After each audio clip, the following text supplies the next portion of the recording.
is the Nighthawk with Jeff Currier on 680 CJOB. It's Greg for Jeff on this Tuesday night.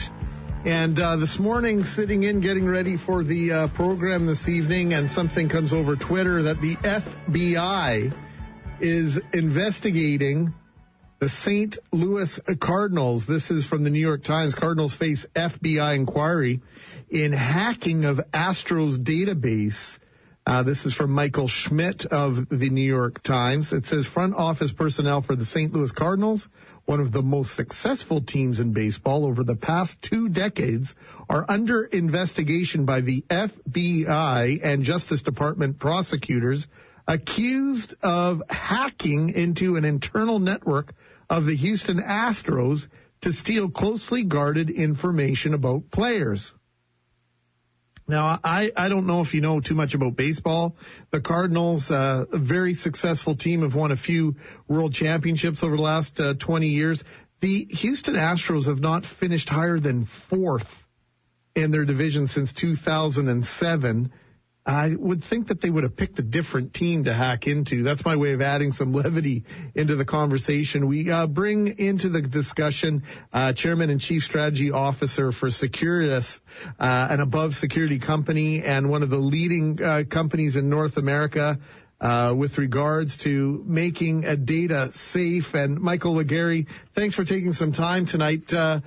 What do you know about this situation, if anything at all, regarding the Houston Astros being hacked by the St. Louis Cardinals? Well, welcome. Thank you. There's a lot of things, and the easiest to look at is this is not new. When it comes to sports teams, the database, this proprietary information that the Astros had is something that many baseball teams are looking for. It's what has made their success over the last couple of years so good, and the Cardinals need that information, want that information. And the challenge here is that we don't know if it was the team or if it was just one or two people who were trying to gather this information. There's a lot of evidence that it was some ex-Astro-related employees that accessed this information and brought some of it across. But this concept of corporate espionage, we have like the England Patriots and the McLaren F1 team.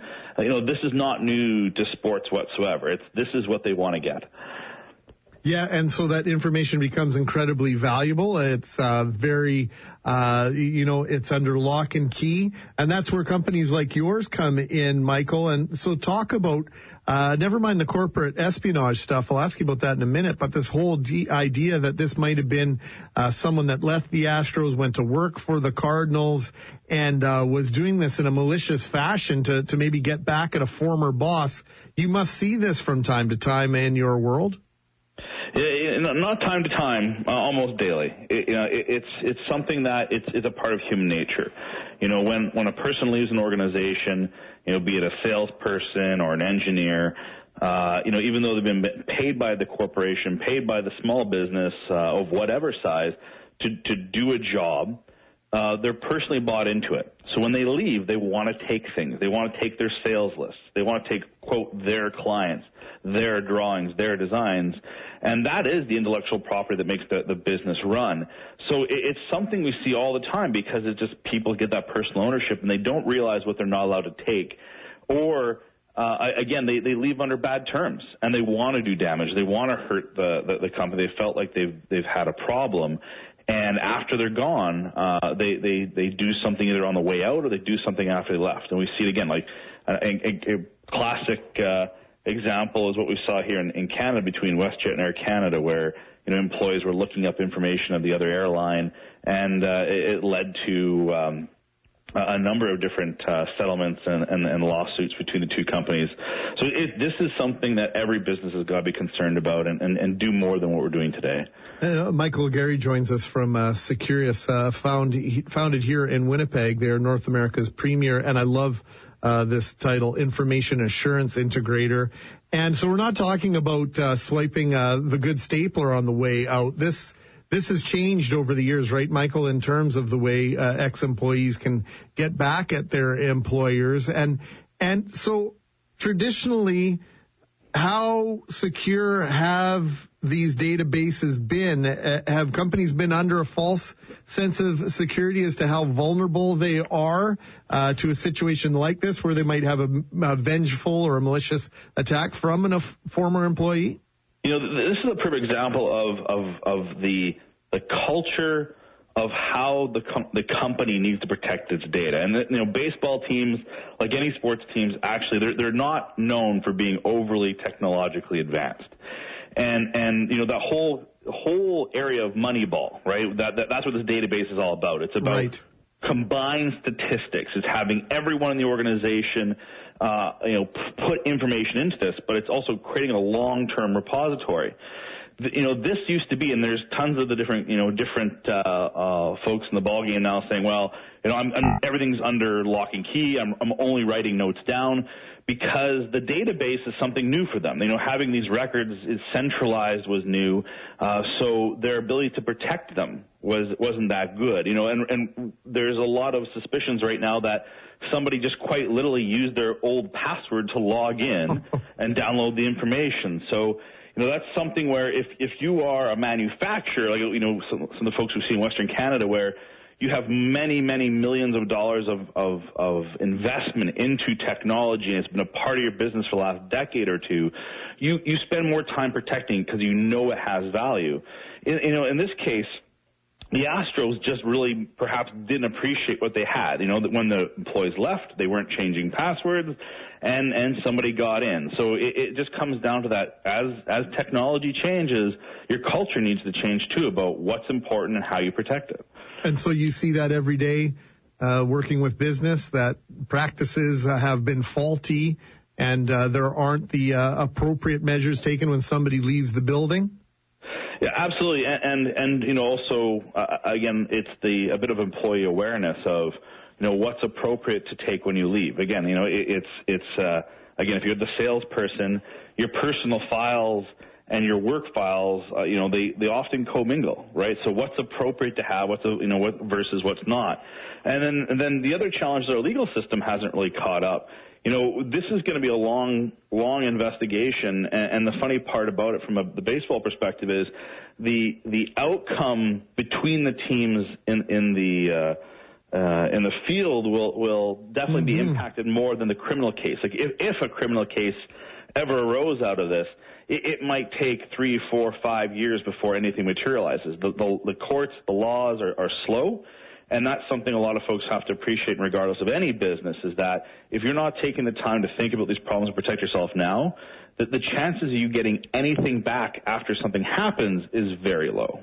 We were just warning our listeners during the news here about a scam that some people are posing over the phone, claiming to be from the CIA and asking for credit card information, etc. Do these phishing scams work, Michael? Are we that... I don't want to use the word naive, but are we that vulnerable to these sorts of things that we just freely hand out our information when we really should know better? Absolutely. The reason they're happening and the reason we keep seeing more and more and hearing more and more about them is because they do work. And the reality is that you use the right word. We're vulnerable. And the challenge is everyone can become vulnerable at the wrong point in time. In Canada, we have, the fake CRA calling and asking for your credit card to pay your back taxes. And at some point in time during your day, be it the European lottery or the fake FedEx or the other business related scheme, if you're tired, if you're vulnerable, you might fall to one of these schemes, and that's why they work, because that one moment of weakness or that one lapse in judgment might expose your credit card or other personal information or business information, and that one time is all they need to get your money. And they do an amazing job. I got an email about 3 weeks ago suggesting I had to reset my password for my iTunes account. And the moment that the light, it wasn't until they asked me for my credit card information that the light went off for me, and I said, hold on. Yeah. iTunes has that information already. Why are they asking me for it again? And I bet you I spent 3-4 minutes on their website before I realized this is totally a fake situation trying to lure out of my pocket my credit card information. Absolutely, and that's a perfect example where actually my wife had a similar one this morning. The iTunes account was accessed from Morocco, and she clicks the thing. I was in Morocco, and away you go. You're already caught in their trap, and it's something we're going to see a lot more of, unfortunately. Right now you're getting emails, but people are starting to see text messages or other forms of communication coming. And again, go back 4, 5, 10 years ago, it was people calling us on the phone and asking for this. So this challenge is not going away. It's making criminals money, and we have to be vigilant to protect ourselves. Michael, thanks so much for your time. You're always so accessible to us here at 680 CJOB, a leader in the community. I don't know when you sleep, but if you're getting some tonight, enjoy it with our appreciation. Absolutely. Thank you, Greg. Yeah, you betcha. Michael Legary joining us. He is the Chairman and Chief Strategy Officer of Securus. I don't know why I have a hard time saying it. It's not hard. Securus here in Winnipeg. It was founded here in Winnipeg, and as I mentioned to you, they are now North America's leading and premier information assurance integrator, which means they keep our electronic stuff really safe. It's Greg for Jeff right here on the Nighthawk.